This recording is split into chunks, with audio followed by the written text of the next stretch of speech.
e darmos início, então, ao meu amigo Paulo Mussalem aí, Mussalem, eu vou tentar dar uma resumida aqui, acelerada, estou até com a colinha aqui do lado. Mas vamos lá, natural do Rio de Janeiro, formado em Educação Física pela Universidade Federal do Rio de Janeiro, UFRJ, passou pelas seguintes equipes, e me corrija se eu estiver errado, Paulo, como treinador: Carioca da Gávea, Bradesco, Grajaú Tênis Clube, Enxuta do Rio Grande do Sul, Seleção Brasileira, Perdigão de Santa Catarina, Água Branca, Itaqui do Rio Grande do Sul, Vasco de Caxias do Sul, Carlos Barbosa. 3 ou 4 passagens em Carlos Barbosa, Paulo? 4 passagens. Pode ligar teu microfone, tá, Paulo? Toca lá embaixo ali, ativa teu microfone, por favor. Aí, Ok? beleza. 4 passagens em Carlos Barbosa, Unesc de Santa Catarina, Flamengo do Rio de Janeiro, Atlântico Unesc de de Espírito Santo, Espírito perdão. Santo. Espírito Santo. Flamengo, Carlos Barbosa, Atlântico de Erechim, 2 passagens, Intel Orlândia, Teresópolis Futsal, Imperial Fluminense e o Petrópolis Esporte Clube. Faltou alguma aí, Paulo? Não. Oh, Se faltou, eu estou esquecendo. beleza.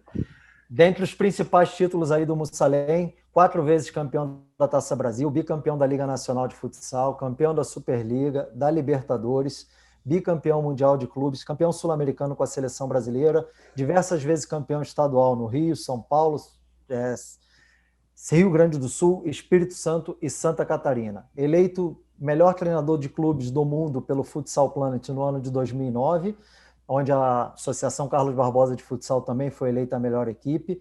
Estávamos trabalhando aí, eu, Paulo e o Luciano juntos nessa ocasião, também o Micoinho e o Edgar. Verdade. E também eleito o melhor treinador da Liga Nacional em 2005 e 2009. Seria isso, Paulo? Graças a Deus.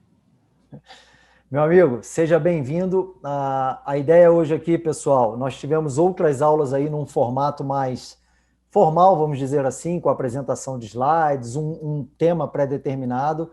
A ideia hoje é conduzir aqui em um formato de live mesmo, como se fosse uma entrevista, um bate-papo com um amigo que vai compartilhar aí suas vivências, suas experiências. Quem tiver alguma pergunta, seja no aspecto tático, qualquer lado profissional, até mesmo no âmbito pessoal, pode ir formulando a sua pergunta e nós vamos conduzindo dessa maneira. Paulo, seja bem-vindo aí.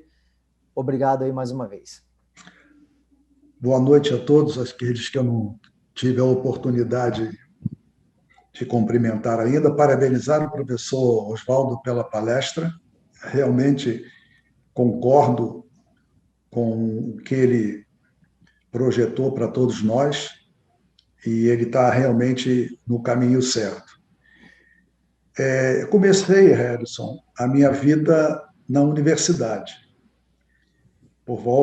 Fui professor da Escola de Educação Física da UERJ, antiga UEG, depois UERJ, e ali eu comecei o meu trabalho na cadeira de futebol de salão daquela época, né, que se chamava futebol de salão.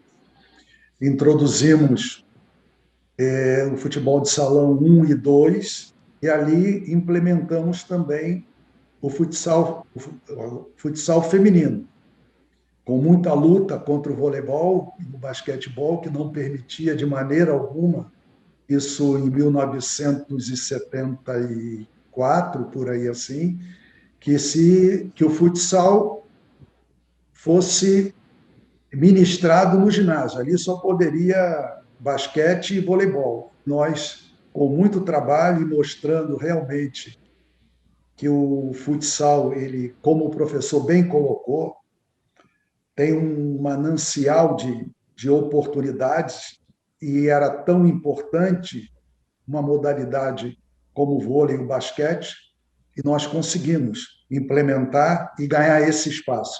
Eu acho que foi a primeira grande vitória que nós tivemos, mostrar que o futsal tem o mesmo espaço, que ele é pedagógico também, que ele tem fundamentos, que ele tem espaço para crescer, e nós galgamos isso. Isso foi muito importante na minha vida profissional. Foi um grande marco porque me parece que naquela época somente a UERJ tinha o futsal como disciplina. E nós tentamos introduzir e conseguimos colocar o futsal masculino 1 e 2 e depois o futsal feminino 1. Então, a minha carreira começou praticamente na universidade. E ali foram os meus primeiros trabalhos de treinador, como técnico da UERJ, como técnico da Sonley, técnico da seleção universitária. E numa dessas idas de seleção universitária, nós decidimos um título, fomos campeões brasileiros universitários, e como o professor colocou, e aí eu endosso em muito as palavras dele, o futsal universitário era muito forte, o JUBES era muito forte naquela época. Realmente, as universidades davam bolsa de estudos para os atletas de clube e a competição, em muitos momentos, era tão importante quanto o campeonato estadual, pelo menos era assim no Rio de Janeiro. E as seleções dos seus respectivos estados eram seleções feitas praticamente de jogadores de clube. Então, nós tínhamos um campeonato universitário muito forte. E numa dessas competições em que tivemos a oportunidade de sermos campeões brasileiros, ali estava Marco Bruno, Ney Pereira, como jogadores da seleção, e me fizeram o primeiro convite profissional para trabalhar no Carioca da Gávea. Ali começou praticamente a minha vida como treinador de clube. E daí em diante, nós seguimos a nossa trajetória, né? Tivemos a oportunidade, depois de receber convites de algumas equipes importantes, aí começa toda a minha vida profissional, e eu me coloco agora à disposição de todos para que a gente possa interagir em relação à minha vida profissional. Paulo, já vou pular na frente, porque eu já tenho uma pergunta aqui que vai de encontro à tua fala. Houve algum momento na tua trajetória, principalmente lá no início, que nós corremos o risco aí de ter perdido o Paulo Mussalem para o futebol? Isso chegou a acontecer? Algum flerte, algum interesse da tua parte? Harris, eu comecei a minha vida no futebol de campo. Eu fui preparador físico do Central de Barra do Piraí, fui preparador físico do São Cristóvão, trabalhei com o falecido Major Murilo, né? E fiz alguns estágios no América, né?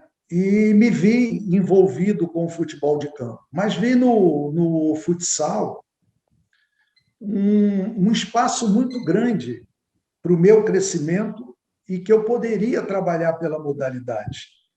E aí eu optei em não mais continuar minha vida no futebol de campo, que eu também não fiquei muito tempo, no máximo 2 anos. Recebi a proposta do Major Murilo, que era o meu técnico no São Cristóvão, para trabalhar no Montanha Clube. Isso é por volta de 1970 e algum pouquinho, e comecei ali o meu trabalho de futsal, para depois seguir para o Carioca da Gávea, onde eu falei para vocês que eu recebia o convite do Ney Pereira e do Marco Bruno para trabalhar no Carioca da Gávea. E ali realmente começou a minha vida profissional. Mas realmente o meu início de carreira foi no futebol de campo. Realmente, num período, e acho que nós trabalhávamos junto nessa época, eu conversando com o Gilson Nunes era o treinador do Juventude de Caxias do Sul, e falei para ele, o Gilson, eu quero ver se eu ainda tenho aptidão para trabalhar no futebol de campo. E fiz um estágio com ele de 3 ou 4 meses no Juventude, naquela época, que o Juventude era patrocinado pela Parmalat. Mas depois eu vi que o meu campo realmente era do futsal, né? E aí eu optei em dar continuidade à minha vida no futsal. Tive também, isso por volta de 1988, quando eu estava no Água Branca, nós tínhamos sido campeões brasileiros, se não me engano, no jogo final contra a Tigre, me parece que foi isso. E o Seabra era diretor do Flamengo naquela época. Jorge Elal, vice-presidente, e eles me fizeram uma proposta para trabalhar no departamento de base do Flamengo. Só que eles queriam que eu esperasse até o final do ano, para que depois da eleição da nova diretoria eu assumisse o cargo. Mas o Água Branca me pressionava para renovar o contrato, e eu não tinha como esperar.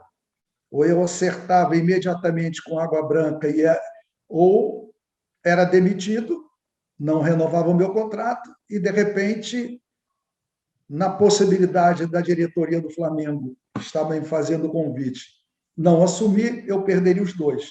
E eu optei em ficar no Água Branca, felizmente. Perfeito, Paulo. Lembrando aí, pessoal, quem quiser fazer alguma pergunta e interagir a qualquer momento, tá? Abre o microfone, não, sem problema nenhum. Eu tenho uma sequência aqui que eu vou conduzindo, mas pessoal querendo interagir, participar aí, fiquem à vontade. Paulo, o futsal hoje ele está bem globalizado, né? O mundo todo, na verdade, né? Mas falando especificamente do futsal, hoje é muito fácil você ter acesso a um vídeo de uma equipe de qualquer parte do mundo. É fácil você assistir competições de várias partes do mundo. É, eu lembro que nas nossas conversas ali, muito em viagens e no dia a dia do clube, você me relatava que se tinha um pouco de saudade da Taça Brasil de antigamente, né? Que era aquele encontro das escolas e tudo, que tinha um pouco desse fator surpresa, né? De não se conhecer tudo. Então tinha a escola do Nordeste, escola carioca, escola paulista. Você ainda é saudosista quanto a isso, Paulo? E o que te trazia de positivo daquela época? O encontro com os amigos, né, Harrison? Que você praticamente só os via naqueles encontros. E era como se tivesse uma reunião de jogos universitários, de um júris. Então, você encontrava amigos da seleção cearense, da seleção mineira, da seleção paulista, da seleção gaúcha, e era um encontro realmente em que você, de repente, não ia nem para a disputa, mas você ia para encontrar os amigos e bater papo. E ali você passava a ver as novidades, o desenvolvimento tático, o desenvolvimento relacionado, inclusive, à parte de organização que havia de um estado para o outro, porque havia uma diferença muito grande. Alguns estados com muito menos condições financeiras não tinham o aparato para poder chegar numa competição, de repente, que era realizada no Ceará, você se deslocar do sul ou no sul, você se deslocar de uma região norte ou nordeste. Então, ali você tinha a oportunidade de ver realmente a evolução. Lógico que hoje, você, através dos meios, você tem condição de saber praticamente o que está se passando no mundo inteiro. Mas naquela época, realmente, você esperava um ano na Taça Brasil para poder encontrar os amigos e ver como jogava uma seleção, como jogava outra seleção.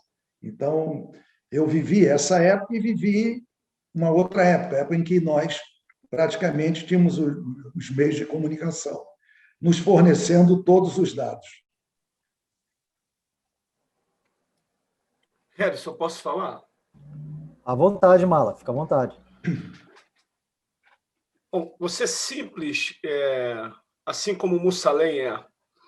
Mussalem, partindo dessa questão do saudosismo, que na realidade é o que eu não quero de você, mas eu quero que você relate para a gente se dentro do futsal atual, nas quatro linhas, absolutamente nada falando de jogador ou de estratégia, se dentro das quatro linhas hoje, na modalidade, há algo que não dá brilho nos seus olhos e o que te dá brilho nos seus olhos? Sem saudosismo, só o que está acontecendo no nosso futsal hoje. Ou se você acha que está tudo tranquilo.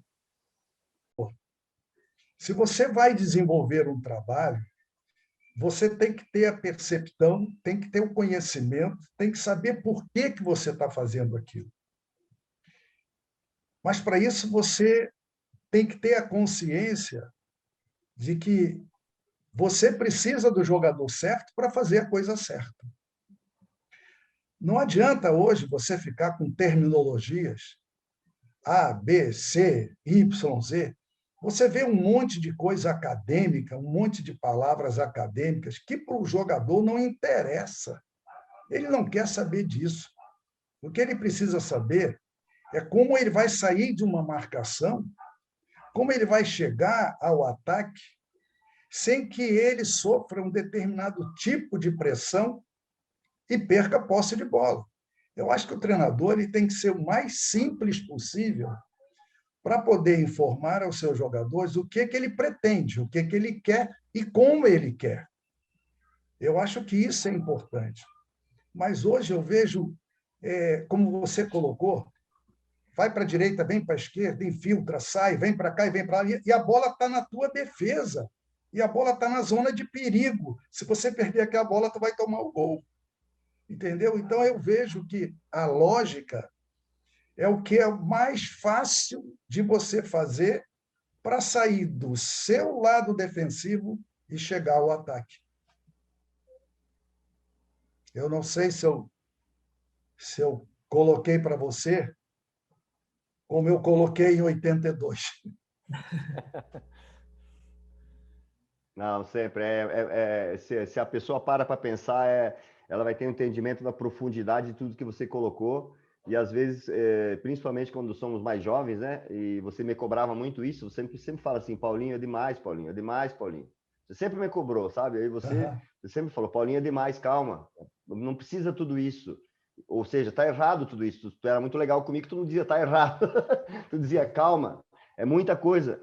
Mas aí quando você especificou e explicou, ou seja, você entra na quadra e você tem entendimento daquelas 4 linhas, você desde a base, você consegue transformar um atleta mais crítico, porque uma criança consegue já entender que naquele primeiro terço da quadra, ele necessita mais do treinador. Não é mais do treinador, é mais da coletividade. Aquele segundo terço ainda vai significar, vai depender do treinador.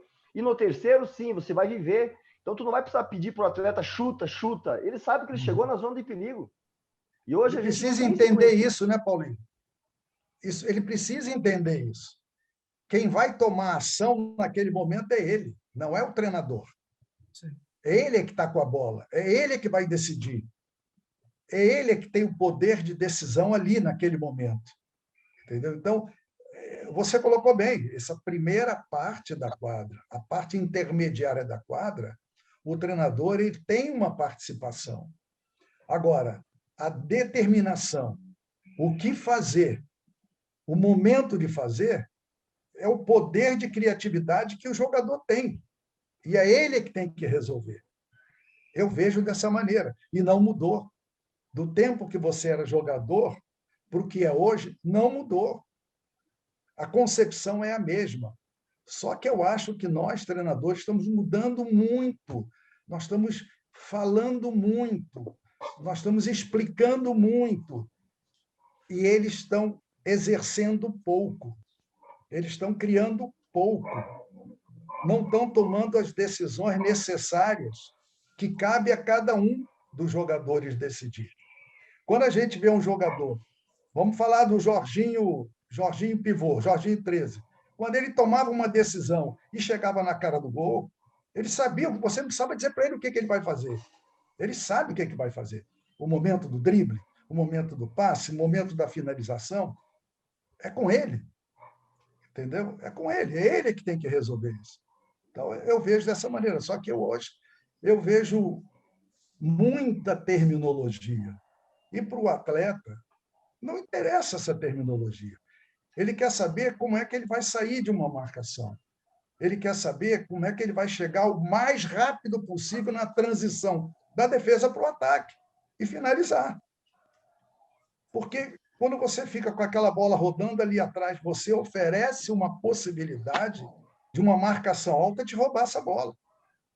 Agora, se você, em 1 ou 2 passes, você consegue sair da sua defesa e colocar a bola no seu ataque, você saiu da zona de perigo. Você transferiu o perigo para o adversário. Eu vejo o futsal dessa maneira. E não mudei meu pensamento do que era para o que é hoje. Se eu tivesse que dirigir uma equipe hoje, agiria da mesma maneira. Como eu vou fazer para o meu grupo sair o mais rápido possível da defesa para o ataque com o número mínimo de passe possível. Objetividade. Ô, Paulo, e defensivamente, o que tu pensa em relação a isso? O inverso. O inverso, Vandré. E outra coisa que eu sempre... Você tem atletas que têm a capacidade de marcação. A esses você tem que exigir mais para que aqueles atletas que são atletas decisivos e que não têm a mesma capacidade de marcação possa ter um pouco mais de liberdade de poder atuar, de poder jogar. Então, eu vejo que o que vai determinar, Vandré, é o que você tem nas mãos, é o que você tem para trabalhar. Eu não posso chegar com ideias mirabolantes se eu não tenho qualidade para isso. Eu tenho que ser o mais prático, o mais objetivo e o mais lógico possível diante daquilo que eu tenho. Eu não posso inventar. Eu tenho que ser realista. Se eu tenho esta qualidade de jogadores que me permite esse tipo de trabalho, eu vou fazer. Mas se eu não tenho como. Eu vou ficar vulnerável. Eu, em vez de fazer uma marcação correta dentro do meu pensamento, eu não tenho qualidade para exercê-la. Então, não adianta. Eu vou dar um tiro no pé. Professor, é o que eu penso. Professor, poderia tirar Oi, uma professor, dúvida? tudo bem? Tudo bom, uma honra, não podia perder. Estar aqui aprendendo com o senhor. Essa evolução do treinamento, da tática e do princípio da lógica interna do esporte, lógica interna do futsal, aonde os jogadores jogam todos redondinho, todo padrãozinho espanhol, futebol espanhol. O erro metodológico do Brasil, porque se seguir a metodologia da Europa, todos os garotos jogam com a direita, com a esquerda, passam, toca, passa, quem tem mais recebe. O erro metodológico do Brasil, até por não ter esse profissionalismo em toda a estrutura dos professores, é que surgem nossos jogadores. Exemplo, é isso que eu quero que o senhor avalie. Pega aquele grosso, fica de zagueiro, daqui você não passa, dá chutão, pega o habilidoso, bota na frente, ele aprende a liberar 2, 3, 4.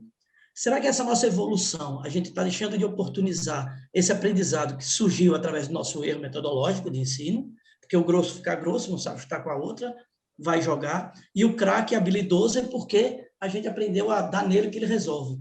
E essa evolução tática trazida pelos nossos treinadores para todas as categorias de base, não vai fazer com que a gente perca também esse garoto que dribla 2, 3, 4? Não seria uma mescla que a gente teria que ter? Ensinar o cara a driblar 2, 3, 4 e ensinar o de trás a jogar, mas não perder a nossa essência, como o senhor falou, a tomar a decisão é dele. Ninguém vai ensinar o cara a driblar 2, 3, 4. Nenhum professor, treinador vai ensinar isso. Mas se a gente coibir, a gente vai perder a nossa essência também. Não seria assim? Concordo plenamente, 100%. 2004, quando nós fomos disputar o Mundial em Barcelona, a equipe da CBF, lógico, nós tínhamos um time altamente qualificado e o Playa de Castellón também tinha uma equipe excepcional. E nós fomos decidir o Mundial lá. O jogo que antecedeu o nosso foi a equipe da Bélgica, dirigido pelo Benatti, Sérgio Benatti. Hoje um grande treinador e foi meu atleta na época da Bradesco. Dos 14 jogadores, ou dos 12 jogadores relacionados, 11 eram brasileiros do time da Bélgica. O jogo foi 4-3 para nós, ou 5-4. Um jogo de brasileiros, um jogo com característica brasileira, com habilidade, com criatividade, com personalidade, com decisões a serem tomadas pelos atletas. Quando nós fomos fazer a final, nós vencemos o jogo, fomos fazer a final com o Playas, ali tinham 2 ou 3 jogadores brasileiros, mas jogando dentro da parte tática espanhola. O que fez a nossa equipe ser campeã mundial em 2004 foi a habilidade de Fininho, foi a criatividade de um Pablo, foi o drible do Betão Então, a capacidade individual, somada ao planejamento tático e à estratégia de jogo, fez com que nós fôssemos campeões mundiais naquela época. Voltando um pouco mais à sua pergunta, hoje, ou de um tempo para cá, foi cerceada a liberdade, na maioria das vezes, cerceada a liberdade das crianças de poder errar, de criar, de dar o balãozinho, de dar o drible entre as pernas, o que hoje chama de 1 para 1. Quando você vê na TV, vai, puxa no X 1 para 1.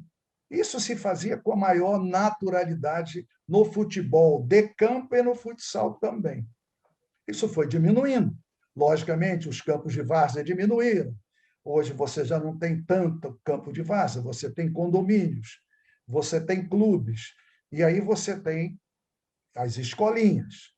E nessas escolinhas, que obtém e tem que ter resultado, o professor ou o treinador, ele vive de resultado, ou senão ele é mandado embora. Então, ele começa a cobrar as crianças de uma faixa etária em que normalmente teria a bola como veículo educacional, a bola como poder de criatividade, para que o jogo fosse lúdico, que ele pudesse trabalhar à vontade.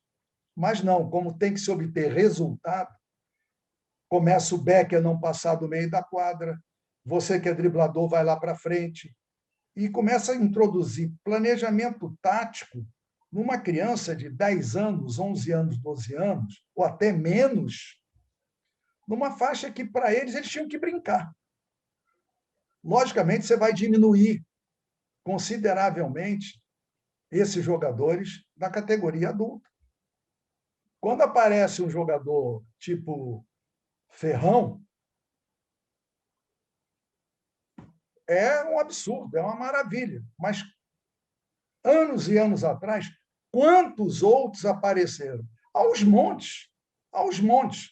Hoje você consegue achar 2, 3, 4, acha que é um supra-sumo, quando você tinha a rodo tudo isso. Então, eu vejo que o trabalho de base ele é muito importante, ele é fundamental, mas ele é educacional. Ele tem o poder educacional. E as crianças precisam ter na bola a liberdade, principalmente nas primeiras categorias, de poder errar, de poder brincar, de poder criar, para que mais tarde, lá no 16 e diante, eles tenham um padrão tático mais apropriado em cima daquilo tudo que ele pôde desenvolver. Vou dar mais um exemplo. O Vandré trabalhou comigo em 2001, no Flamengo. O Vandré não sei se ele lembra disso. Era vice-presidente do Flamengo na época, o senhor Jorge Elal. E ele me trouxe 8 ou 10 jogadores do futebol de campo para ver se eu conseguia aproveitar naquele time de 2001, Vandré. Não aproveitei, não. Eram jogadores que seriam extraordinários no futsal, mas foram para o campo, nos seus 14, 15 anos. Não consegui aproveitar nenhum. Eles não tinham a mínima condição de serem atletas de futsal, principalmente naquele time de 2001. Perderam todo o seu potencial criativo.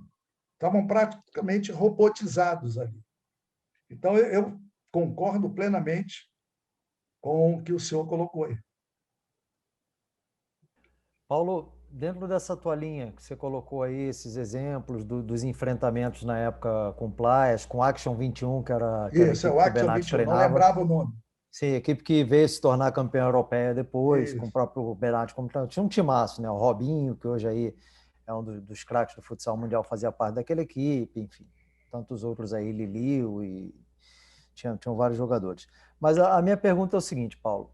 Falando de seleção brasileira, muito se discute isso também no futebol, e aí eu não quero comentar trabalhos específicos de ninguém, tá? Ou do Marquinhos Xavier, ou do Ney Pereira, ou do Serginho, ou do Pipoca, quem quer que seja. Mas, de um modo geral, falando de futsal, você acredita que a seleção brasileira ela perdeu a sua essência? Você é um defensor de que deveríamos jogar mais dentro das nossas características, ou essa essa mudança de comportamento tático faz parte de um processo natural, já que está tudo muito globalizado? Como é que você enxerga a seleção brasileira de um modo geral? Repito, não é uma análise do trabalho do Marquinhos, ou do Ferretti, ou do Pipoca, enfim, é num contexto geral. Vai mais ou menos em relação à pergunta anterior, Edson. Só transportando para a categoria adulta. Nós não podemos perder a nossa essência.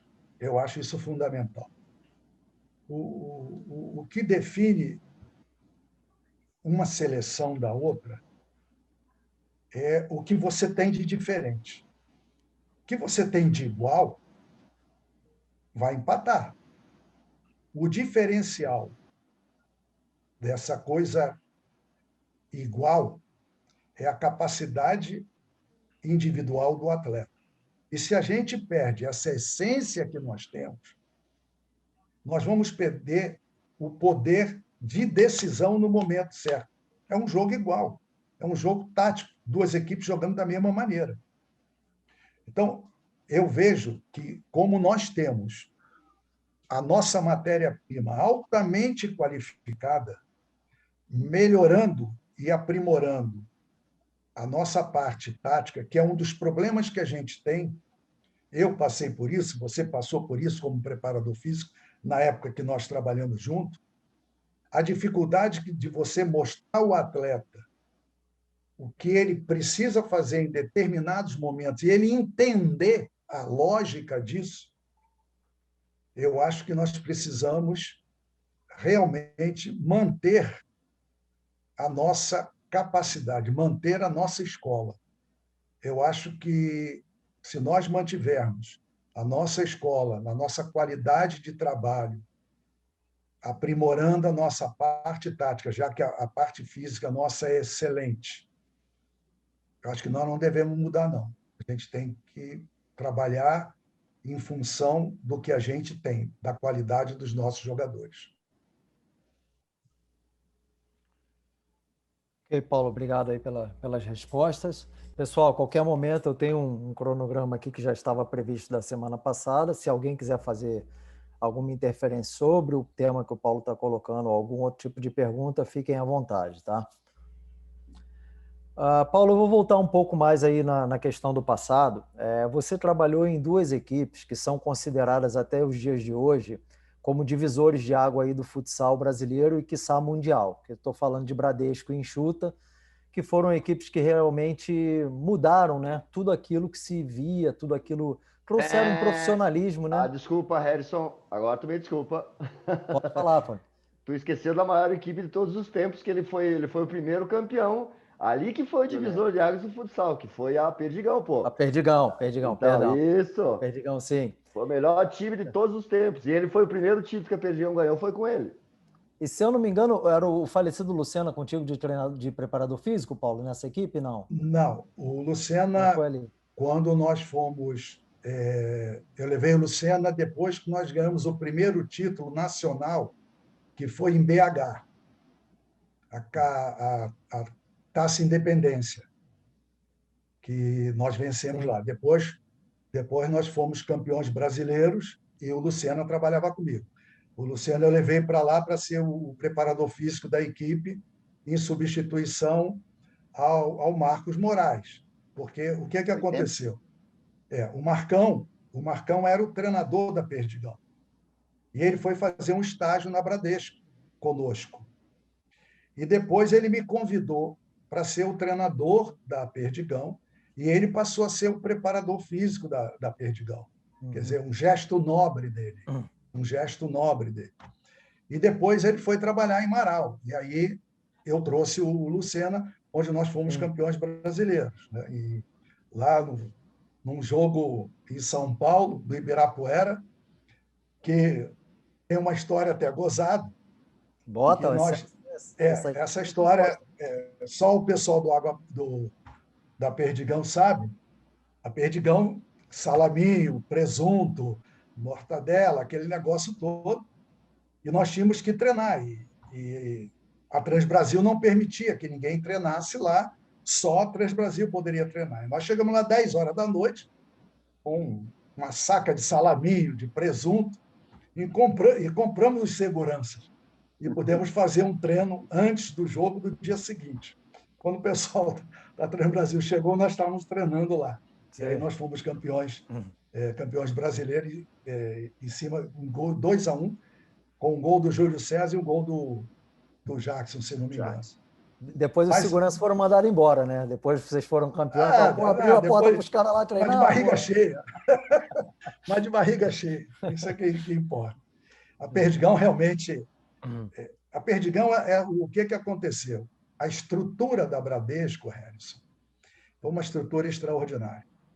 Extraordinária. Então, Paulo, deixa eu só complementar minha pergunta, que até o Paulinho complementou muito bem, sem dúvidas, um timaço foi invejável, mas eu me referia mais à questão assim talvez do modo de pensar como se fazia futsal, né, de agregar coisas mais profissionais, né, implementação de 2 períodos de treinamento, sim, as pessoas se dedicarem mais a viver somente do futsal, né?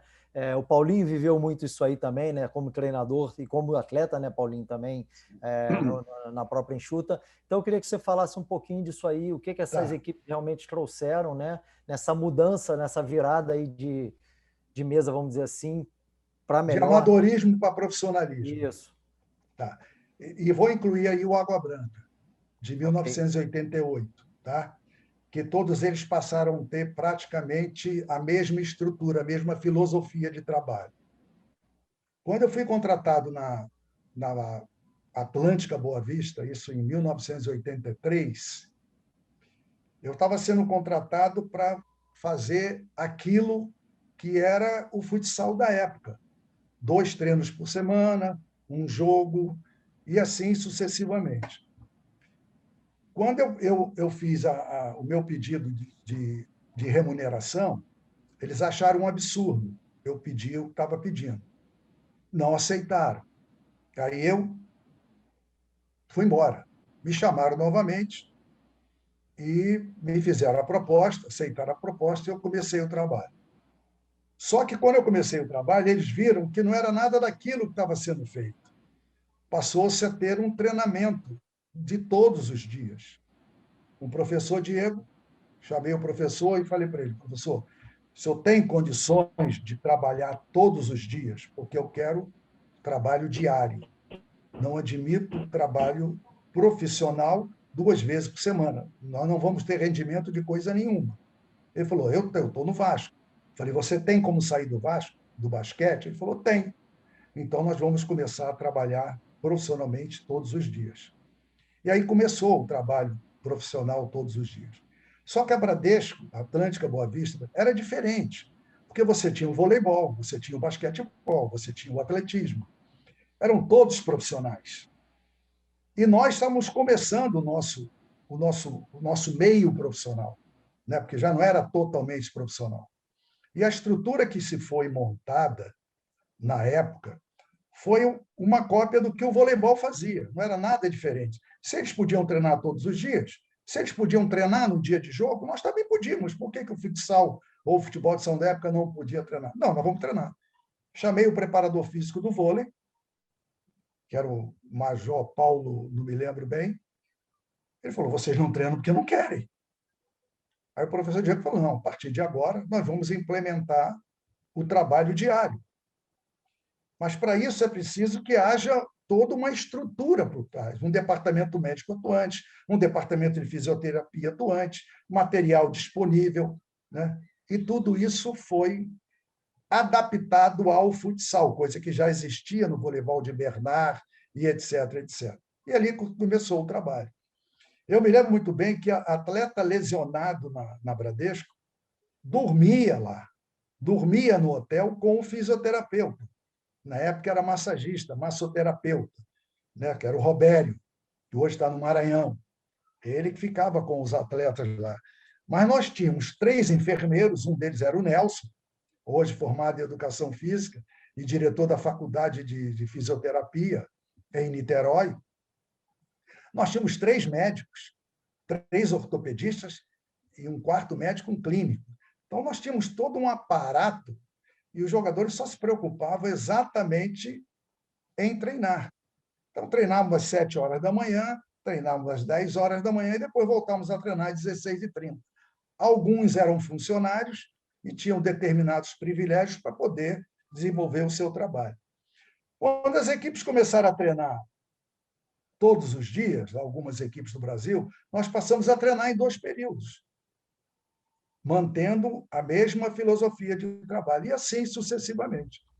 Essa mesma estrutura de trabalho, quando eu saí de treinador e passei a coordenador técnico, e aí assumiu, acho que Ney Pereira ou Trepinha, não me lembro bem quem foi que assumiu na época, eu recebi a proposta do Marcão para ir para Perdigão. E a Perdigão já tinha uma estrutura parecida, não era igual e não era tão perfeita. E nós conseguimos adaptar aquilo que nós tínhamos no Bradesco na Perdigão. E foi o sucesso da Perdigão depois. Dessa sequência, quando estava na Enxuta, a Enxuta já estava um pouco mais adiantada do que a Perdigão. Já tinha uma estrutura, o Rudi estava à frente disso tudo, já tinha um departamento de preparação física atuante, um departamento médico com titio funcionando maravilhosamente bem, mas ainda não tão profissional como era a Bradesco, porque a Bradesco foi o divisor de água disso tudo, não resta a menor dúvida disso. E depois disso, no Água Branca. Só que no Água Branca a dificuldade foi muito grande, Harrison, porque treinar em São Paulo é complicado. Os treinadores de São Paulo sabem disso. É tudo muito distante, é tudo com engarrafamento. E eu marcava treino, aparecia um jogador, e eu dava treino para um jogador. Mas esse horário não dá. Falei, mas eu estou aqui. Se vocês vierem, eu estou aqui para dar o treino.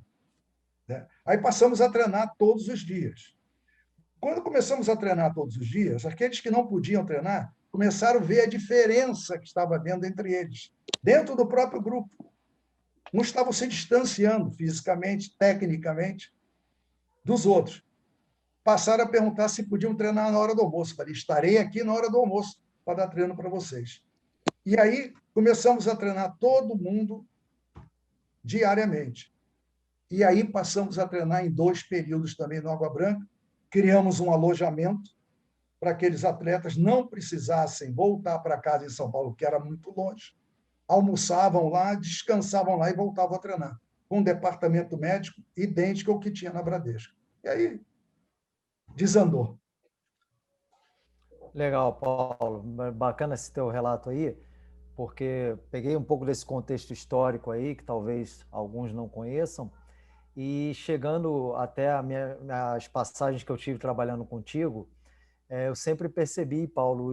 Não falamos na CBF, né? Não, isso eu ia chegar lá. E herdei com muito orgulho um pouco disso de ti, Paulo. Procuro levar para as equipes onde eu vou, procurei fazer isso na Copa Grill, na Itália, agora na minha passagem recente, com certeza agora na minha próxima equipe, que é uma marca tua muito forte, Paulo. Você sempre teve uma preocupação de tentar deixar melhor os lugares por onde você passou. Eu acho isso um legado tremendo, né? Eu acho isso uma conquista. O quanto eu dou importância hoje a isso, muitas vezes muito mais que um troféu, que uma medalha, né? Que conquistas, títulos são fundamentais na nossa carreira, principalmente no alto rendimento, né? Aquela chancela, às vezes, que falta, né, no nosso currículo, no nosso certificado, mas, enfim, só num resumo, né? Essa é uma marca tua forte, né, Paulo? De tentar sempre deixar um legado aí, algo de positivo nas equipes por onde você passou, né? Harrison, o nosso trabalho é o produto final. O treinador, para aqueles jogadores entrarem em quadra, muita coisa acontece por trás, até que eles entrem ali. E uma vez eu falei isso contigo, eu não esqueci até hoje, você falou bem, deixa que da preparação física eu cuido. Cuida da parte técnica e tática, deixa a preparação comigo. Quando nós passamos de 3 períodos para 2 períodos, na pré-temporada, lembra? Sim. Inclusive, tomei muita porrada por causa disso, né? Mudar um conceito enraizado, tomei muita porrada, mas tudo bem, vamos lá. Eu sempre me preocupei em dar aos atletas condições de trabalhar para que eu possa exigir deles. Eu não posso exigir nada de ninguém se eu não dou condições a eles. Então, se eu cobro, é porque eu sei que eles estão tendo aquilo que eu pedi que fosse dado a eles. Por exemplo, todo dia eu visitava o departamento médico de todos os clubes que eu trabalho e que trabalhei. Eu ia lá para ver o que estava sendo feito. Eu ia visitar o departamento médico, eu queria saber quem estava fazendo o tratamento, o que estava fazendo, para eu poder saber o que está acontecendo com o meu time. E assim foi na Perdigão, assim foi na Enxuta, assim foi no Água Branca, assim foi na Bradesco, na CBF também era assim, mesmo a gente tendo profissionais altamente competentes, mas eu queria saber o que estava acontecendo. Eu precisava saber como andavam os meus atletas. Então, isso é um ponto que eu me preocupava, porque eu sempre vi o custo-benefício de um atleta sem jogar é muito alto. Então, eu tenho que me preocupar com isso, porque o dirigente vai me cobrar. Não tenha dúvida disso. O que esse atleta não está rendendo? Aí eu vou ter que falar com o preparador físico. Ele vai dizer, não, mas peraí, o cara está no departamento médico. Então, o cara, para sair do departamento médico, ele não pode vir direto para mim, ele tem que passar pelo departamento de preparação física para depois ir para a quadra. E antigamente saía do DM direto para a quadra. Não passava pelo preparador físico, pelo departamento de preparação física. Então, não é que eu fiscalizava, eu queria ter conhecimento do que estava acontecendo.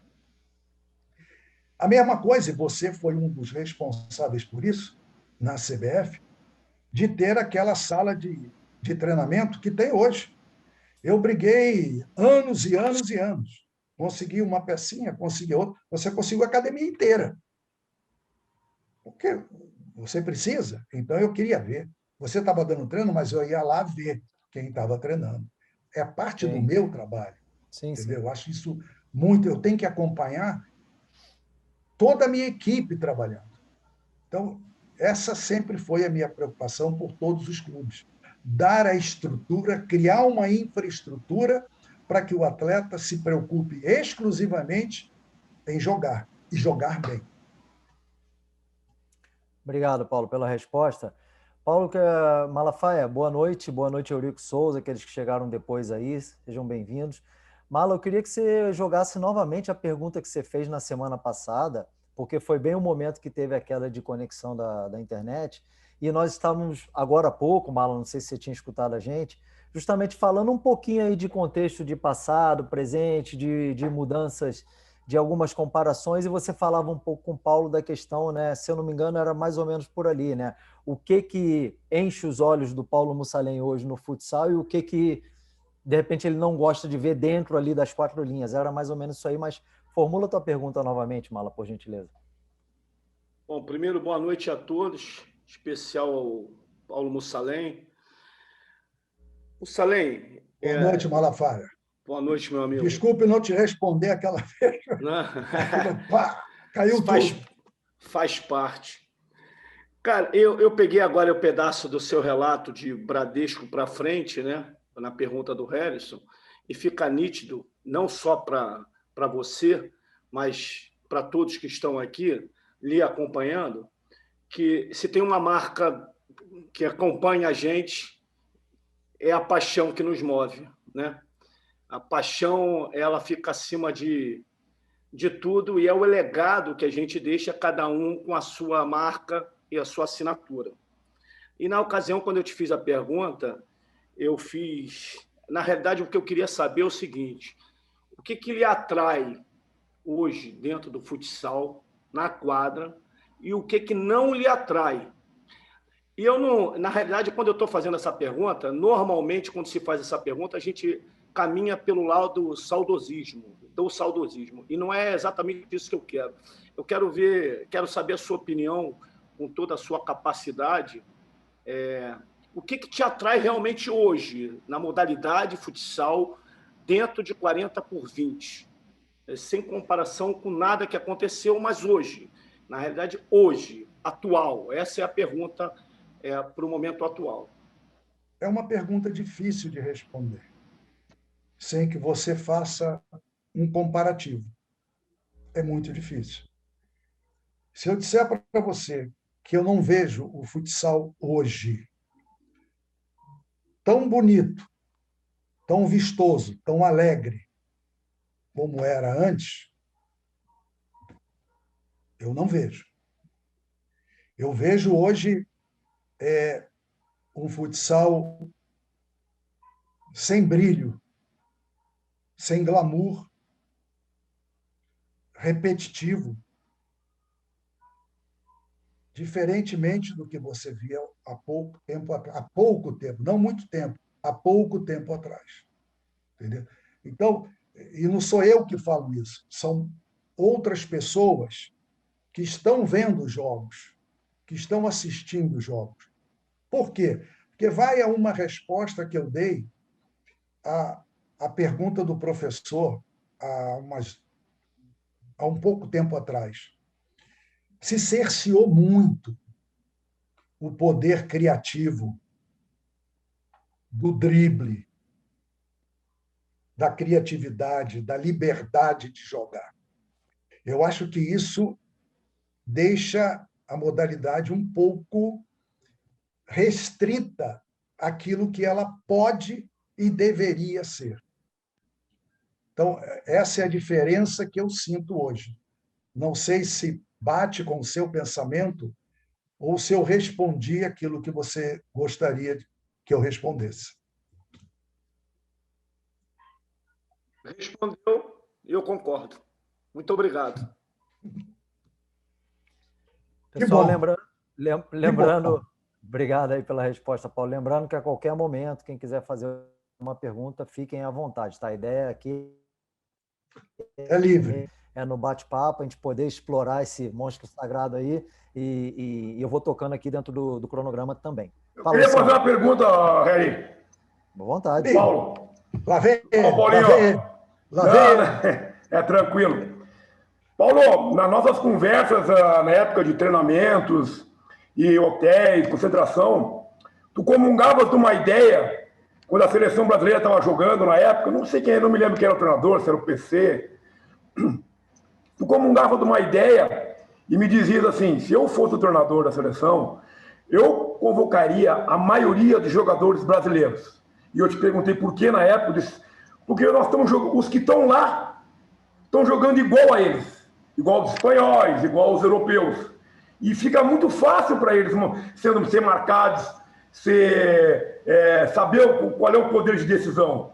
Tu comunga dessa mesma ideia hoje ou mudasses um pouco a tua opinião? Eu não mudei, Luciano. Eu não mudei. Eu adaptaria.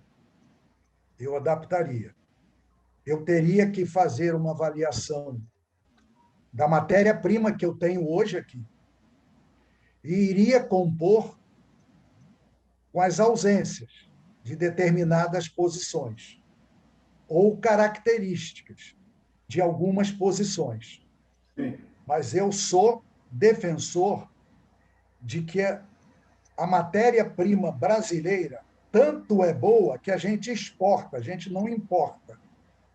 Então, nós temos ainda atletas de altíssima qualidade, com potencial absurdamente inexplorado, que poderiam dar uma sustentação a alguns outros que estão fora do Brasil, jogando da maneira deles, e que não seria nenhuma inovação para eles, aqueles que estão lá. Mas esses que não os conhecem, esses provavelmente seriam os jogadores diferenciados e que os outros não conhecem ou não conheciam. Então, Entendi. Eu mantenho a minha posição com algumas adaptações, com algumas evoluções. Obrigado, Paulo. Valeu. Está respondido. Paulo, posso fazer uma pergunta? Nessa linha de pensamento. Na final, no Mundial que teve aqui no Brasil, que o Brasil se sagrou campeão nos pênaltis, anterior, a Espanha era bicampeã do mundo com o famoso quadrante. E Lozano chegou aqui, e todos esperando o quadrante, e ele fez uma marcação em cima. Eu assisti essa final até presencialmente, depois eu fui estudar na Espanha, voltei. E aí o que aconteceu? O Brasil se preparou para jogar contra o quadrante, como se fosse uma coisa nova. Lozano botou a marcação em cima, ganhamos nos pênaltis, fomos campeões. Mas o que eu quero colocar é, às vezes chamam os professores antigos, eu, Dinossauro, Paulo Salem e todos os outros antigos, para coisas novas. Mas o novo não se torna velho, é quando você traz aquela coisa de lá de trás para hoje, se torna novo. Porque esse processo de cooperação, oposição, quando muda a comunicação, passa a ser novo. Ou seja, a gente jogava no drible. Aí quando foi jogar naquele Mundial, já não tinha mais o drible, porque se preparou para o toque curto. E aí agora eles subiram a marcação, a gente vai subir. Então, como fazer com que o nosso velho continue velho, adaptado ao novo, sem ter que mudar nossas características? Não é isso que você está falando, Paulo? É verdade, é isso aí. Agora, para tudo isso, você tem que ter a qualidade do atleta. Você tem que ter a mão de obra. Você tem que ter a matéria-prima. E eu vejo o seguinte, a tática, ela não é imutável. A tática você muda. A estratégia você muda. O que você precisa é ter plano A, plano B. Se uma equipe vai jogar de uma maneira, você tem que ter o antídoto para isso. Então, você não pode treinar a sua equipe de uma maneira só. Você tem que ter jogadores que mudem a maneira de jogar. Eu sempre falo para os jogadores o seguinte, se eu fosse atleta, eu nunca queria começar jogando. Eu queria sempre entrar depois, porque eu já tinha uma leitura do que estava acontecendo. E eu entraria mais tranquilo para jogar. O atleta que começa uma partida, ele não sabe o que vem pela frente, mesmo você mostrando os vídeos para ele. Você não sabe o que vai acontecer ali. Agora, com 4 minutos rodados, 5 minutos rodados, quem vai entrar depois já tem uma leitura do jogo. Já sabe como proceder. Já liberou aquela adrenalina inicial. Então, você tem que ter a opção 1, a opção 2, a tua maneira de sair de um tipo de marcação, de saber atacar de uma maneira, se o adversário está te marcando de uma certa maneira, como é que você vai trabalhar de uma outra opção? Então, eu acho que isso é treinamento. Eu digo o seguinte, você não ganha o jogo no jogo, você ganha o jogo no treinamento. Ali você desenvolve todo o potencial que você vai utilizar na hora do jogo. Você pode ser até surpreendido, mas você tem que ter as opções para isso. Se você chegar com um padrão e não ter opção de mudar a sua maneira tática de atuar, de não ter os componentes para mudar a sua maneira de jogar, você vai jogar igual o tempo todo. E aí você vai ficar na mesmice. Eu vejo dessa maneira. Beleza, Paulo. Obrigado por mais uma resposta. Paulo, queria tocar num ponto aqui.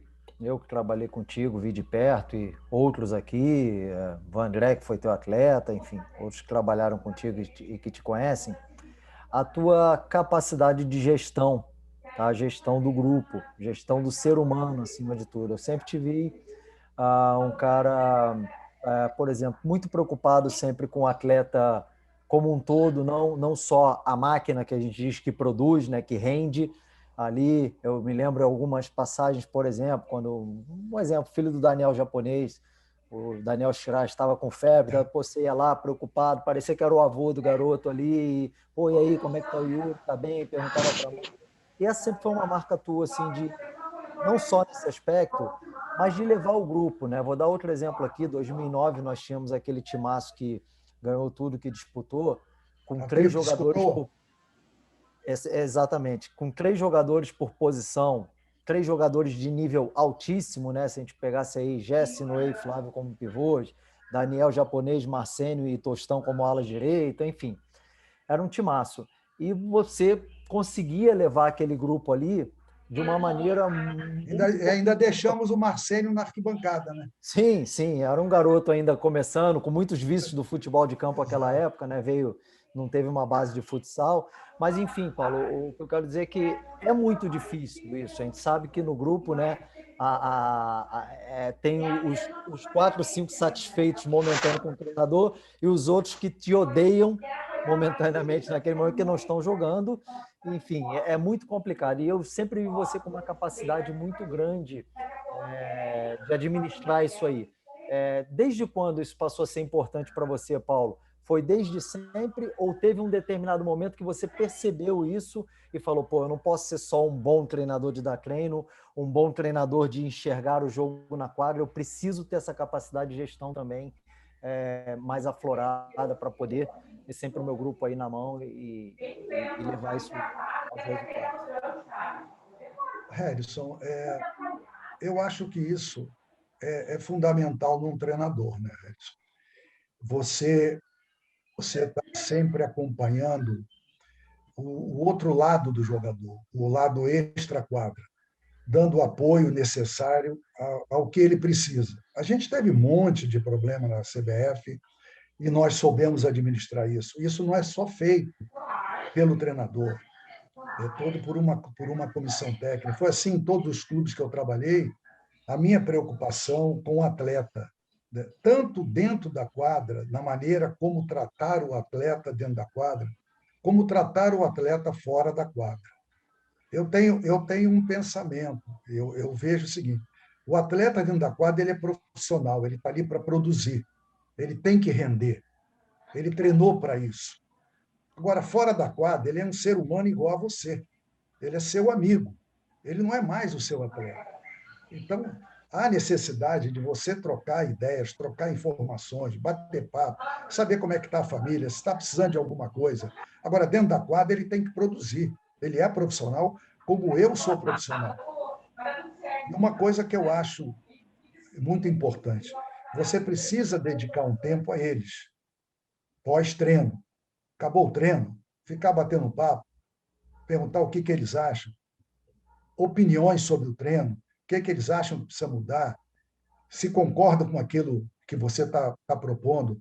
E você observou muito bem que nós trabalhamos juntos, que eu sempre dei, nos intervalos de jogos, a palavra aos atletas. Eu nunca impus a minha condição de treinador no vestiário.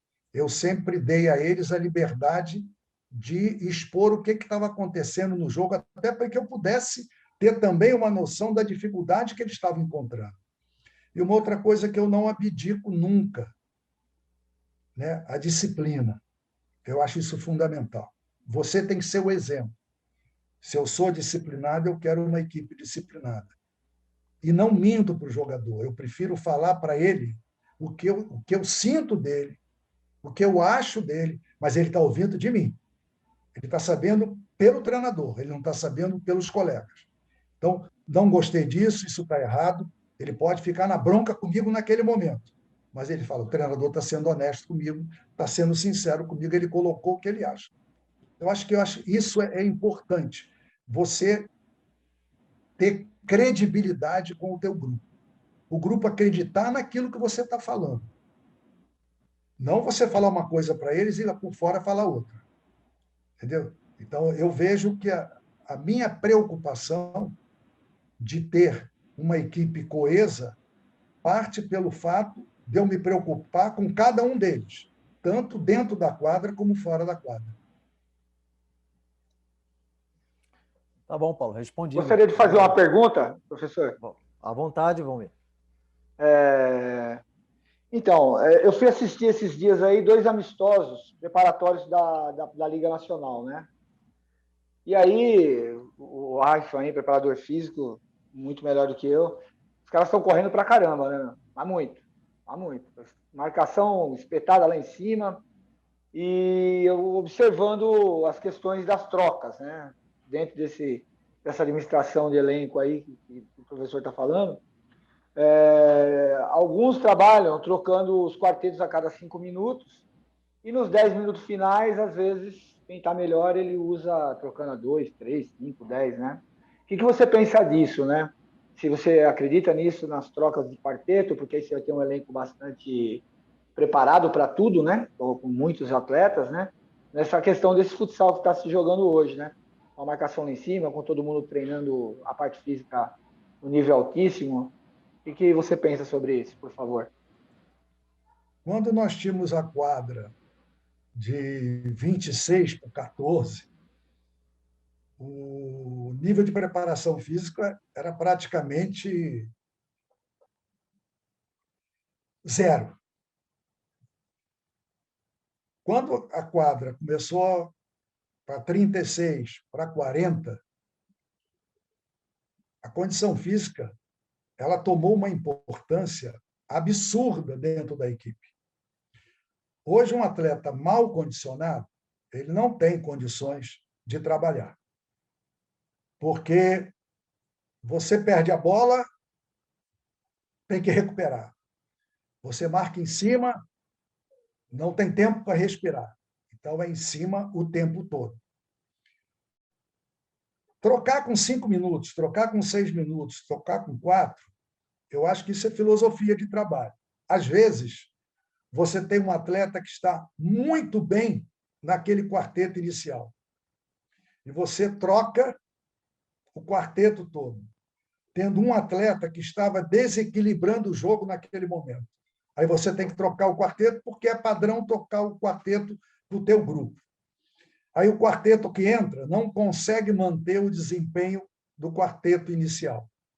Então, acho que isso é muito do treinador, é muito da equipe, é muito daquilo que ele está habituado a fazer, né? Eu, no início, não trocava. Depois eu passei a trocar, e ainda como treinador, em 2016, já não trocava os 4. Eu trocava em duplas. Eu procurava trocar as duplas, fazer isso nos treinos, para que eu pudesse manter aqueles jogadores que estavam bem na partida, porque tem jogadores que suportam 7, 8 minutos, tem outros que com 4 já pedem para sair, mas tem jogador que, além de estar muito bem tecnicamente, taticamente na quadra, suportam 7, 8 minutos. Aí tu vai trocar o quarteto, e aí tu troca o quarteto e não mantém aquela pegada que estava. Então, eu acho que isso é individual, isso é de cada treinador, isso é de cada equipe, é da maneira como você treina a sua equipe. Eu trocava em duplas, mantendo aqueles jogadores que estavam bem na quadra.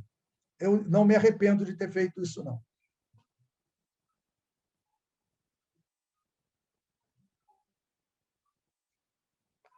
Não sei se eu respondi isso para ele.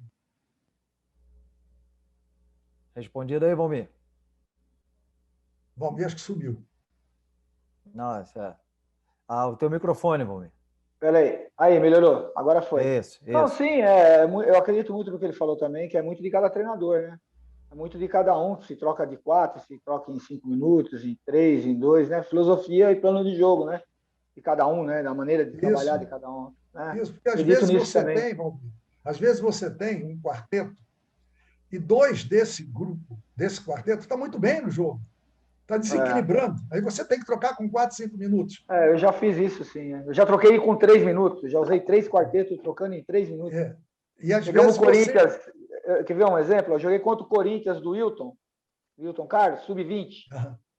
Aí, contra o Corinthians, e a gente foi um time pequeno, e aí combinamos com os meninos, vamos trocar os quartetos a cada 3 minutos para tentar jogar e igualar o jogo com eles, que a filosofia deles de trabalho era muito forte, né? O condicionamento físico. E deu certo, foi 2-2 o jogo. É muito do que você falou, de cada um, né? É muito de momento e de cada um. Concordo. E do que você faz no treino, do que você sente do teu grupo, do que ele é capaz de produzir. Porque às vezes você tem uma filosofia, mas não se adapta aos jogadores que você tem. Verdade. Então, isso é individual. Concordo plenamente. Muito obrigado. Valeu. Professor, sobre os quartetos. Vai, Oswaldo. Sobre os quartetos. No Brasil, antigamente, não tinha quarteto. Aí a Rússia começou a fazer os quartetos 4-4. Aqui em Sergipe a gente começou a fazer porque era jogador fraco. E aí o Ferretti, naquela época, deu curso aqui, ele não concordava também com o quarteto. Entretanto, com aquela briga que teve em Santa Catarina, que os jogos dele eram um dia e o outro, aí ele teve que usar quarteto para poupar os jogadores, porque o jogo era um e era o outro. E depois que ele começou a usar esses quartetos, foi que nacionalizou os quartetos aqui no Brasil. Então, a utilização não fica sendo também a depender dos problemas, até com aquele princípio de resolução de problema a partir da realidade concreta. O Valmir colocou porque o time era inferior, para ganhar no físico e não perder na qualidade técnica, que o outro é superior. O Ferretti colocou porque tinha jogo constante. Sergipe eu colocava porque a única chance era tentar marcar para não tomar gol e depois criar alguma situação. Agora, a gente juntar esse quarteto, as qualidades dos jogadores, e essa habilidade desse potencial. Mas sem perder nossa essência, não seria esse o caminho, Paulo? Pode ser. Por isso que eu digo que é individual e vai muito do que pensa o treinador, daquilo que ele tem nas suas mãos para poder trabalhar, do momento e do tipo de competição que ele está participando. Então, tudo isso influi, né? Por exemplo, você sai de Sergipe, vai jogar um evento no Rio Grande do Sul. O evento com 4, 5 jogos diariamente. Tem que trabalhar. Precisa girar o pessoal todo, senão você estoura na segunda rodada. Então, tudo isso tem que ser pensado, tudo isso tem que ser planejado. Eu acho que essa é a função da equipe profissional. Treinador, preparador físico, supervisor, médico, fisioterapeuta. Eu acho que todos, quando vai para uma competição, tem que ter um planejamento antes das coisas que poderão acontecer e como nós vamos trabalhar em função disso. Eu acho que isso é planejamento.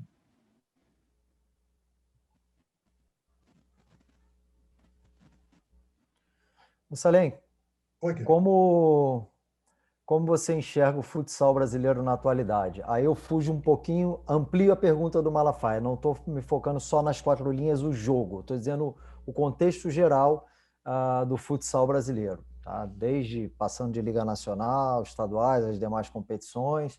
Como você enxerga o nosso futsal na atualidade? Eu acho muito incluindo bom, também seleção brasileira, obviamente. Eu acho muito bom.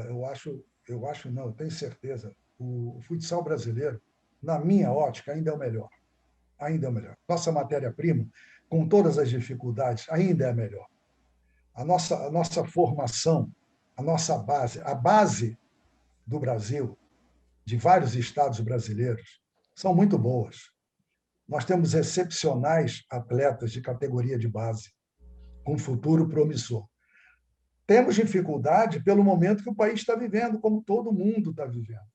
Entendeu? Nós temos dificuldade financeira com algumas equipes, com alguns estados, né? Então, tudo isso dificulta. Mas a qualidade dos nossos jogadores, o evento da Liga Nacional, mostra exatamente que nós temos um potencial muito grande. Eu ainda acredito que o Brasil é a maior potência de futsal do mundo. Isso ninguém, pelo menos ainda durante muitos anos, com todas as dificuldades que a gente tem. Porém, eu já falo há muitos anos, o nosso problema ele é estrutural, ele é administrativo. Ele não é de área técnica, ele não é da parte de preparação física, ele não é da parte médica, ele é da organização de eventos. É como você vai conseguir fazer com que as equipes possam jogar sem que haja um desgaste exagerado num país continental como o nosso. Outra questão, Paulo, que muito se coloca, bom, foi colocada aí a questão da parte física. Eu concordo que a evolução física ela é absurda, não só no futsal, né? Em várias modalidades de alto rendimento. Se a gente pegar aí os Jogos Olímpicos, né? A gente vê coisas impressionantes acontecendo, né? A cada ciclo olímpico. Então, isso não é uma exclusividade do futsal, mas não se pode negar, até pelas mudanças de regras que tu citou, né, Paulo, de aumentar a quadra, modificação de regras de lançamento de goleiro, antes não se podia fazer ligação direta, hoje se pode, enfim, tantas outras coisas. O jogo se tornou muito mais físico. Mas no meu pensamento, houve evolução tática, sim. Estou falando de Brasil, tá? Não estou nem botando lá fora. Para mim, houve bastante evolução tática também. Pegando num contexto geral, Paulo, você vê, como muitos defendem, tá? Não é a minha opinião, mas eu vejo que muitos ainda defendem essa questão aí do distanciamento do treinador brasileiro para o treinador europeu, falando de futsal principalmente para o espanhol. Você enxerga essa distância toda? Como você vê essa questão desse comparativo sempre se faz, sempre diminuindo, de certa forma, a qualidade do treinador brasileiro? Não concordo, Harrison. Eu acho o treinador brasileiro excepcional, de altíssima qualidade, com uma capacidade de improvisação diante das dificuldades muito grande.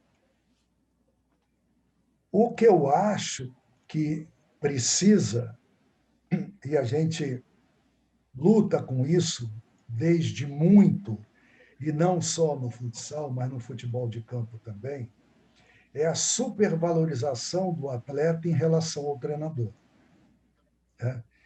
Quando você sai do Brasil e vai trabalhar em clubes da Europa, você reverencia o treinador europeu como um mito e não o treinador brasileiro. Quando nós, eu não lembro se você trabalhou comigo nessa época, em que nós recebemos jogadores japoneses lá na CBF, o respeito que eles tinham, já australiano, tinha até um pivô que jogou com a gente, um louro altão, né? O respeito deles para com o treinador brasileiro é muito grande. Então, o que eu acho que falta não é a qualidade do treinador brasileiro em relação à qualidade do treinador europeu. É o respeito do atleta brasileiro ao treinador brasileiro. A capacidade do treinador brasileiro, que às vezes é cerceado no seu direito de comandar a equipe, porque ele não é patrimônio, o atleta é patrimônio. Então, não, o atleta você não pode mexer. Poxa, vai mexer logo nele? Poxa, o cara é bom, resolve o jogo, mas ele está te criando problema. Então, por parte da própria diretoria, como é que eu vou te dizer? Tira um pouco do respeito que o treinador tem que ter em relação ao atleta. Eu acho que é a única diferença que existe, que é capacidade. PC já mostrou lá fora, Ferretti já mostrou lá fora, Benatti está mostrando lá fora, Pipoca está mostrando lá fora. São treinadores brasileiros. E tantos outros que eu não estou lembrando agora. E profissionais como você que trabalha fora, Felipe Conde e tantos outros. Então, é preciso ir lá para fora para mostrar que tem capacidade, que tem respeito? Não, eu acho que está faltando é isso. É o atleta brasileiro respeitar o treinador brasileiro como realmente ele merece, porque qualidade e capacidade, com muito menos condições de trabalhar, com muito menos opções de facilidade, tanto financeira quanto logística, que eles conseguem se adaptar. Beleza, Paulo, está respondido. Acho que vivemos ainda muito a questão de ganha o atleta, perde o treinador. Ainda vivemos muito isso no futsal brasileiro, futebol também acontece também. Mas então, essa cultura a gente tem que mudar, e isso é difícil, isso é cultural no Brasil. Se você optar quem é que está certo, o jogador, o jogador está certo, o treinador está errado.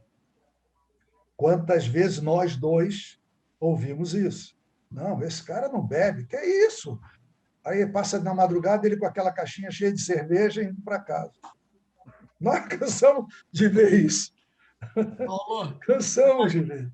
Paulo, é mais fácil mandar embora o treinador, o preparador físico, o preparador de goleiro, né, a comissão técnica, do que mandar, certo, 2, 3 jogadores embora de uma equipe. Com certeza. Né? Você está falando, o jogador, certo, você não pode mexer. No treinador você pode mexer. A comissão técnica você pode mexer. Isso é horrível, né? Essa é a realidade. Não é a qualidade, não é a capacidade. Porque isso o treinador brasileiro tem de sobra. Tanto o jogador brasileiro, e volto a dizer, como o atleta brasileiro. Tem muita qualidade. Pessoal, combinar aqui, nós temos mais 10 minutinhos aí, lembrando que isso é a continuação da aula da segunda passada, que foi interrompida devido a problemas de conexão. O intuito aqui é sempre a gente não ultrapassar 2 horas no total, para não ficar uma coisa chata, uma coisa, né, apesar que o bate-papo obviamente está muito agradável e o Paulo está respondendo em todas as perguntas. Então temos mais alguns minutinhos, quem quiser aproveitar aí, o momento é esse. Pode bater. Paulo, tudo bem? Quem é? Paulinho Sananduva. Tudo bem? Esse eu dirigi e foi um monstro. Não dá moral Paulo, assim para ele, Paulo. Não dá moral assim para ele. Ele merece. Paulo, se tem um dos aprendizados que eu levo para a minha carreira foi justamente contigo, no pouco tempo que a gente teve, da preocupação sempre com a estrutura de trabalho de jogadores e comissão técnica, né? E eu fico chateado em saber que todo esse conhecimento, toda essa capacidade hoje poderia estar trabalhando num cargo de gerenciamento dentro da Liga Nacional, dentro de empresas que poderiam estar dando suporte ao futsal. Nós não podemos perder isso que você tem, Paulo, todo esse conhecimento, essa experiência. Mas, infelizmente, nós carecemos, e eu vi a tua declaração, dessa questão de gerenciamento do futsal, certo? Nós não precisamos, muitas vezes, copiarmos, como tu falou, nós temos técnicos, preparadores físicos, fisioterapeutas, atletas de grande capacidade, mas daqui um pouco chega o Paulinho Sananduva e usa um termo todo fora do contexto, ou que é para dizer o mais simples, e isso vira moda, né?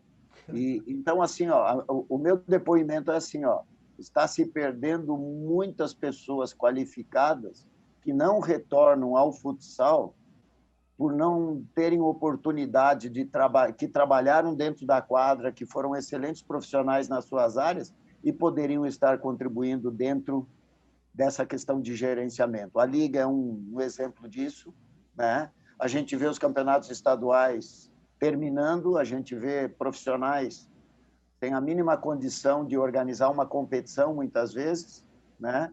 Criam-se ligas, não sei para quê, para brigar com as federações, e aí, no final, quem sai perdendo sempre é a modalidade. A gente não agrega, a gente não cresce. Então, queria deixar esse depoimento, que foi uma das marcantes, Paulo, que eu tive contigo e levo para a minha vida toda como filosofia de estar constantemente preocupado com as pessoas que estão trabalhando com a gente. Obrigado, Paulinho. Um grande abraço em casa a todo mundo. Foi bom te ver, foi bom falar contigo. Obrigado aí pelas suas palavras. Eu acho que isso faz parte do profissional, né, Paulinho? Eu acho que você não pode pensar só dentro da quadra. Você tem que ter uma preocupação global. O nosso trabalho é produto final. Como é que o jogador vai render? Como é que ele vai produzir? Se você não está preocupado com tudo aquilo que envolve a chegada dele dentro da quadra. Então, isso tudo faz gerenciar tudo isso. Eu acho, o treinador ele tem que se preocupar só com a quadra. Não, ele tem que estar preocupado com tudo. Porque se o time perde, ele é o culpado. A responsabilidade é dele. Se fez a substituição e não deu certo, e sempre deu certo, ele é o errado. Você botou aquele cara para jogar que sempre você botou e ele sempre resolveu, naquele dia ele não resolveu, ele é o culpado. Então, a responsabilidade maior é do treinador e ele tem que estar envolvido em tudo, porque ele precisa saber do que está acontecendo. Obrigado pelas palavras, Paulinho. Eu que agradeço. Harrison, posso? Eu, Igão. Quem que está falando? Igão. Opa, Igão. vai, claro. Eu não poderia, né, ter essa aula com o meu mestre, grande amigo, e não falar nada, mas eu que gosto de falar e não é pouco. Quando você citou as passagens, as visitas que você fazia aos departamentos, né? E eu sou um exemplo, claro, que você acompanhava todos os meus treinamentos de goleiro e a parte das estatísticas também, né? E eu digo isso porque tem algumas pessoas que vão dizer, pô, mas ele tá olhando e é chato o cara ficar acompanhando. E eu me levava sempre para o lado positivo, né? Porque eu via ali quando você me questionava, quando você perguntava, e que eu acho sensacional quando eu sou questionado com relação ao meu trabalho, que a gente aprende muito nesses momentos, a gente consegue evoluir, porque a gente é sempre tirado da zona de conforto, né, e a gente sempre quer buscar conhecimento.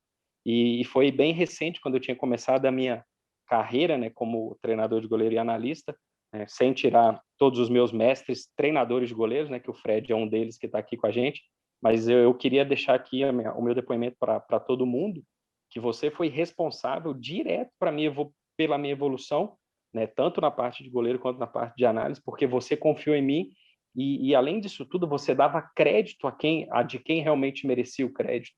Né? Era o atleta que estava lesionado, que voltava, você fazia questão de dar o crédito ao fisioterapeuta e ao preparador físico, que deixaram ele apto para jogar, ao goleiro que daqui a pouco pegava uma bolinha diferente, você dava o crédito ao treinador de goleiro, né?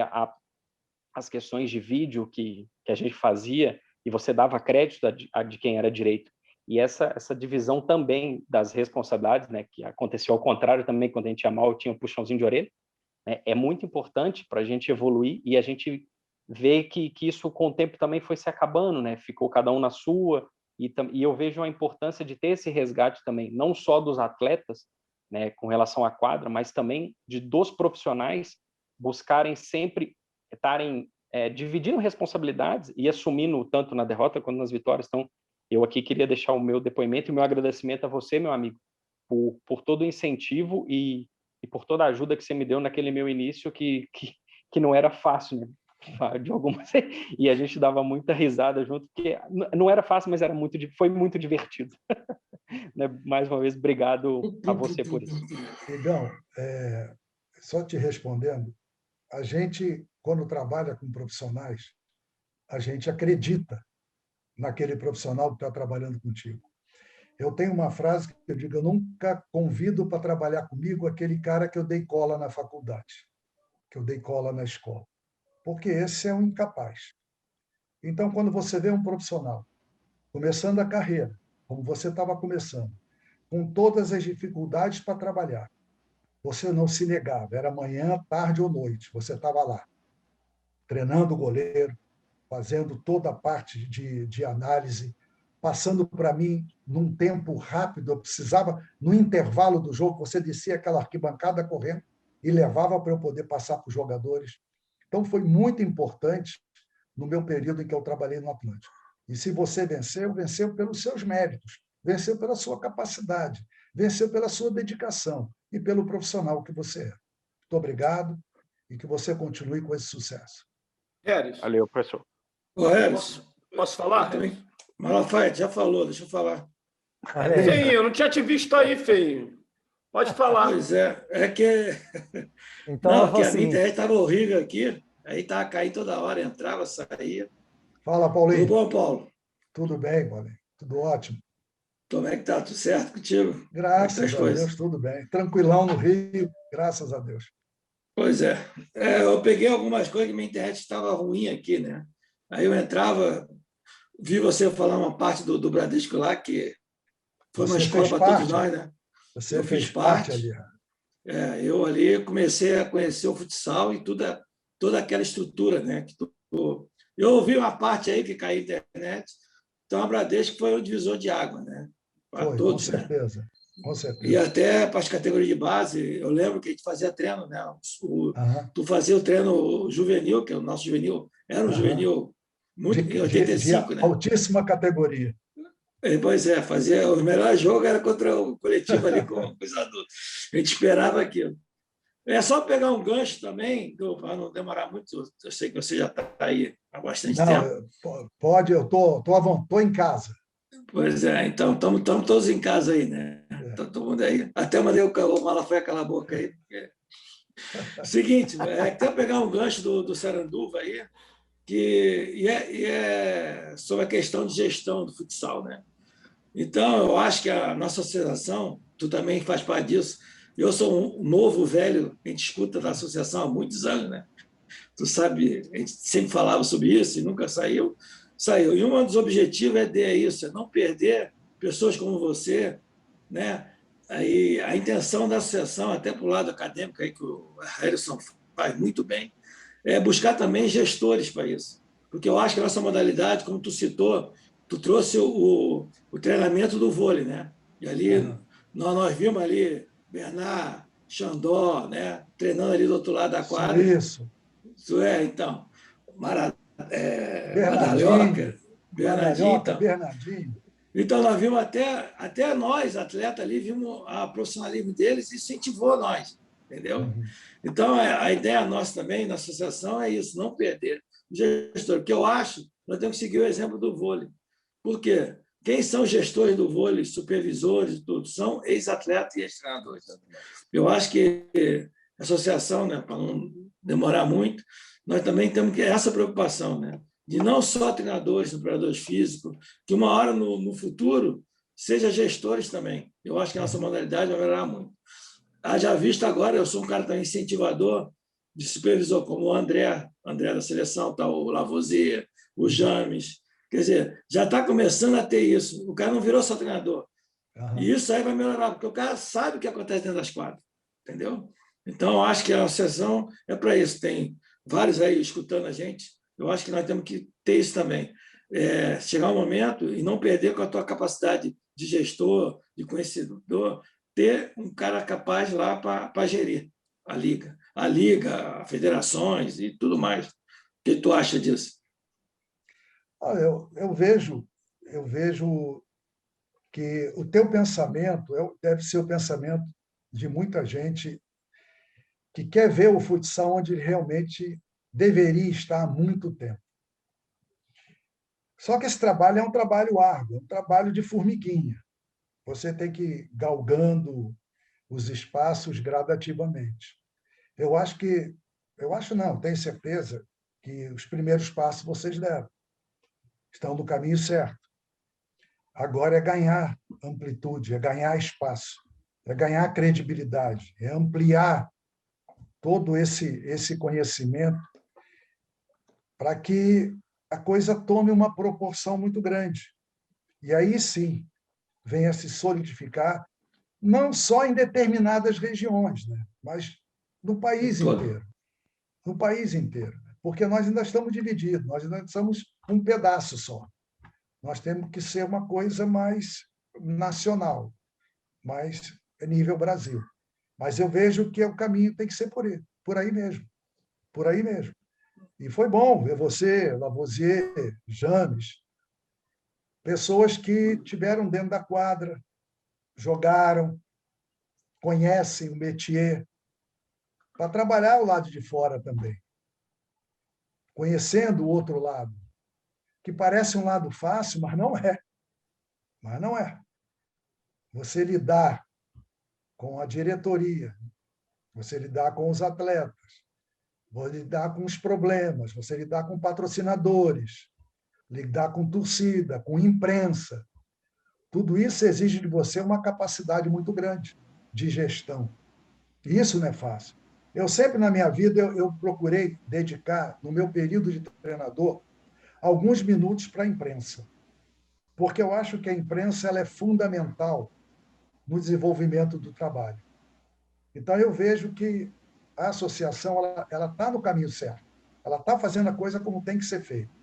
Passo a passo, galgando degrau por degrau, mas com solidez, que é para que, de repente, não caia do último andar. Parabéns pelo trabalho. É assim que tem que ser feito. Obrigado aí. Vamos em frente. É a associação de todos nós. E você também faz parte, vem para dentro. Obrigado. Vamos contribuir, tu tem que contribuir bastante com isso. Foi bom te ver, cara. O Paulinho Foi falou. bom te ver. Valeu, Paulinho. Feliz. Você ia colocar alguma coisa aí, né? Naquele momento, por gentileza. Microfone, Mala. Acho que você ia fazer um comentário na hora ali, acabou. Mas ainda dá tempo? Claro, vai. Dá tempo. Para você sempre dá. Ô, nego, olha só. Tá com moral, hein, Malafaia? Você é meu vice-presidente, rapaz. Você é brabo, você é brabo. Não, eu queria voltar a 2 pontos. Quer dizer, não é voltar, porque foi retratado nas últimas 4 intervenções, com o Mussalem dando o seu relato. A primeira questão que eu concordo sobre a questão da supervalorização do atleta com relação a treinadores e membros de comissão técnica. E o Fred disse, é muito mais fácil, uma frase que a gente ouve muito, é muito mais fácil trocar um membro de comissão técnica que trocar os atletas. Porém, aí vai o merchandise, porém, nós temos hoje um passo muito grande, que é a Associação Brasileira de Treinadores de Futsal, e a gente precisa da força de todo mundo para que nós possamos regulamentar a nossa profissão de treinadores, porque aí, literalmente, não vai haver mais isso. Se houver isso, vai haver um ônus muito maior. Então, a gente precisa estar engajado nessa busca, e concordo com o número general que o Mussalem falou. Foi o primeiro passo importante, mas é um passo que a gente precisa caminhar todo mundo junto. E quando se iniciou isso, se iniciou com muita dificuldade, mas sem vaidade. Isso foi muito legal. quando os 27 começaram a trabalhar, 27, 28 começaram a trabalhar nessa ideia, e hoje a gente está andando para frente. E a segunda parte é questão de profissionais dentro da nossa modalidade. Nossa obrigação é, em primeiro lugar, fomentar isso, que atletas capacitados e que ex-treinadores capacitados, né? Capacitados, quando eu digo, que estiveram no alto rendimento e que tiveram a leitura do que é necessário para a nossa modalidade andar para frente.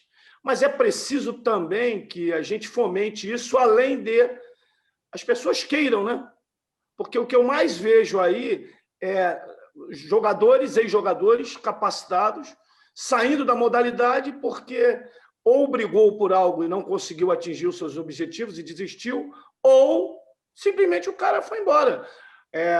A profissão acabou, ele achou melhor ir para outro lugar, é direito dele. Então, a gente precisa realmente fomentar isso, porque a modalidade voleibol ela só andou para frente posterior a esses profissionais capacitados, como o Mussalem, como tantos outros ex-atletas e ex-treinadores, entraram e adentraram dando sua experiência e mais. Se capacitaram para tal função. Então, a gente precisa dos dois lados da moeda. A primeira, a Associação Brasileira de Treinadores de Futsal. Nós precisamos de todo mundo junto para a gente regulamentar a nossa profissão. E segundo, a gente, entre nós, precisa fomentar que grandes profissionais, que a gente sabidamente entende que são capacitados, que a gente os traga para dentro do nosso convívio. E, Mussalem, você tem que vir para a nossa associação. Ela é nossa, e você faz parte da história da modalidade futsal. Então, é só um relato, Mussalem, desculpe eu tomar teu tempo, mas eu preciso falar da nossa associação e o que eu comungo com o que vocês relataram. Pode contar comigo, que for necessário e eu puder participar e colaborar, tem um profissional aqui. Perfeito. Foi bom te ver, Malafaia. Subiu. Rapaz, a alegria é minha. Desculpa ter entrado mais tarde, mas a alegria é minha. Você não sabe o quanto você é importante. Muito importante. Obrigado, cara. Bom, pessoal, dentro da proposta. Diga lá. Antes de terminar, eu não sei se o Micuim ou o Edgar estão vendo, mas eu queria parabenizar a CBF pelos 45 anos. Né? E foram 4 passagens importantíssimas por essa entidade, que hoje faz 45 anos, de sucesso e alegria. Então, se o Micuim e o Edgar estiverem assistindo, que transmita a toda a cidade de Carlos Barbosa, em especial a CBF, os meus parabéns e votos de sucesso mais 45 anos ou mais, porque merecem, porque fazem muito pelo futsal e a cidade me abraçou como te abraçou, Harrison, e abraçou tantos outros. Eu não podia deixar passar desapercebido isso. Sem dúvida, Paulo. Harrison, posso dar um relatinho final aí, por ter sido atleta, professor? Sim. E eu já tinha feito uma homenagem para ele deve lembrar, no torneio que nós fomos em Giruá. O alemão também estava pelo Ioca, estava o Giba pela Lapa. O Giba foi o campeão aquele dia. E eu por Floripa. E eu fiz questão de, no congresso técnico, usar algumas palavras. Eu estou até suspeito de falar, porque além dele ser um mestre, passou pela minha vida, os ensinamentos, eu sou amigo pessoal da família. Então eu tenho um carinho muito grande e não podia deixar também, eu não sei quando eu vou ter essa outra oportunidade de falar para todos os profissionais, que acho que o sindicato também é feito para isso, para reconhecimento desses profissionais, né, de uma geração um pouco mais passadas, que continuam na geração atual. O novo é bom, o velho, o teórico velho é bom. E então eu te agradeço por tudo, professor, e obrigado pelo que fez por mim e pelo que fez e faz pelo futsal. Um grande abraço, beijo na família aí. Eu não podia deixar de falar um pouco isso na frente de todos aí.